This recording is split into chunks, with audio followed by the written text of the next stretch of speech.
Perkenalkan, nama saya Ida Bagus Seman Sandiano dari kelas 12 IPA. Di sini saya bertujuan untuk membuat sebuah proyek ujian sekolah yang mendiskusikan tentang pekerjaan yang layak gitu kan, untuk mewujudkan pertumbuhan ekonomi di Lampung. Jadi eh, saya memilih narasumber, terdapat 5 narasumber yang saya wawancarai. Yang pertama itu ada Doni Sumantoro yang bekerja sebagai wirasasa Lapak Besi Tua yang bertempatan di Gotong Royong, Gunung Sugih tepatnya.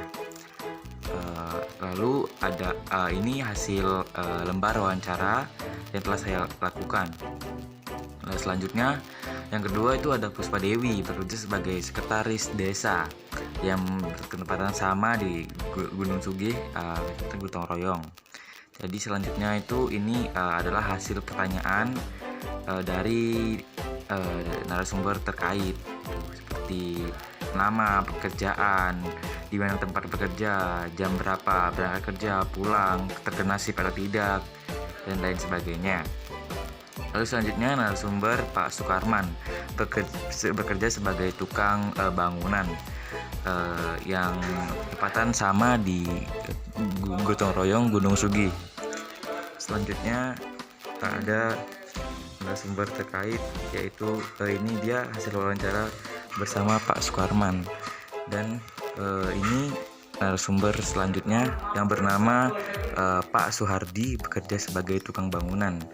Nah, ini dia hasil dari wawancara bersama Pak Suhardi. Nah, selanjutnya itu ada yang terakhir, yang kelima, narasumber Bu Siti bekerja di kantor kecamatan. Di kantor kecamatan di Terbanggi Besar, namun bertempat tinggal di Gotong Royong Gunung Sugih. Dan selanjutnya ini dia hasil wawancara bersama Bu Siti tersebut. Dan selanjutnya itu ada saya memilih satu narasumber yang ingin saya perdalam. Nah, jadi yang terpilih yaitu narasumber terkait, yaitu dengan nama Doni Sumantoro bekerja sebagai wirasasta Lapak Besi Tua. Jadi alasan memilih narasumber ini yaitu narasumber tersebut karena beliau masih memiliki ikatan persaudaraan yang sangat erat gitu keluarga saya, yang bernamakan Doni Sumantoro ini bekerja sebagai wirasasta usaha besi lapak tua yang beralamatkan di Kabupaten Gunung Sugih, Kecamatan Gotong Royong. Dengan ini saya menyatakan bahwa narasumber ini sangat mudah ditemukan atau dicari waktu untuk membicarakan masalah tugas sekolah dan lain sebagainya. Lalu definisi pekerjaan yang layak dari sisi kesehatan dan untuk meningkatkan pertumbuhan ekonomi, yaitu pekerjaan layak merupakan pekerjaan yang harus atas dasar kemauan pribadi sendiri yang dapat memberikan hasil yang sangat cukup untuk dapat membiayai kehidupan ekonomi atau bidang lainnya orang tersebut secara layak dan dapat memenuhi suatu keselamatan dari seorang pekerja baik fisik ataupun fisiologisnya.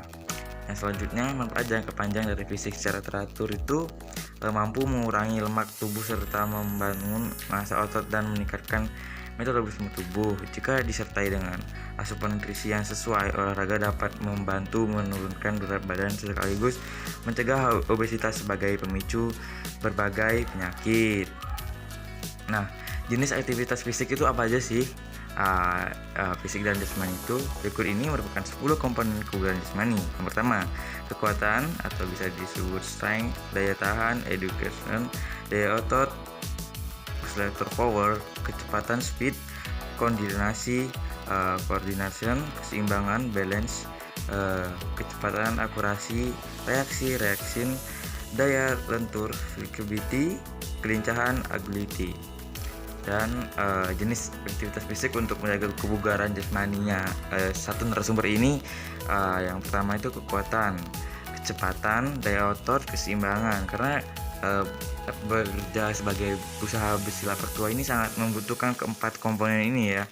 Nah, jadi berikut ini merupakan beberapa video dari aktivitas olahraga seperti yang saya contohkan dalam video selanjutnya.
Nah, selain itu, ada juga pola kebiasaan makan, yaitu pola makan merupakan cara yang ditempuh seorang atau kelompok orang untuk memiliki makanan dan konsumsinya sebagai reaksi terhadap pengaruh psikologis, budaya, dan moral dari satu orang pekerja sebagai usaha besi lapak tua tersebut.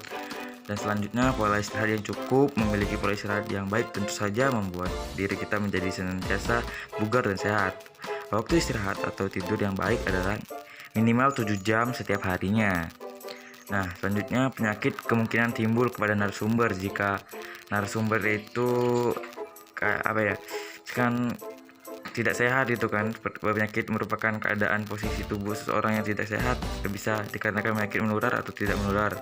Seperti bekerja di lapak besi tua itu akan memperkirakan rentan mengalami gangguan kesehatan seperti gatal-gatal dan lain sebagainya, karena terdapat barang bekas seperti besi yang sudah berkarat, dipegang terdapat lalat dan segala macam lah itu. Lalu kebiasaan buruk bagi kesehatan untuk narasumber tersebut ini, memang Doni Sumantoro ini termasuk narasumber yang merokok juga gitu. Kebiasaan buruk merupakan kebiasaan buruk, umumnya diartikan sebagai kebiasaan yang memiliki dampak buruk atau negatif bagi pelaku kebiasaan tersebut. Biasanya dikenal juga sebagai kebiasaan negatif seperti kebiasaan merokok gitu. Jadi selanjutnya ini kesimpulan yang telah didapatkan dari beberapa video tersebut, dari beberapa penjelasan itu, dalam suatu pekerjaan yang layak, melakukan aktivitas fisik secara teratur dan untuk membantu pertumbuhan ekonomi. Selain itu, terdapat jenis makanan 4 sehat 5 sempurna bertujuan untuk menjaga kesehatan dan kekuatan ketika sedang melakukan kegiatan atau pekerjaan yang dilakukan. Nah, sekian dari presentasi yang saya lakukan. Terima kasih.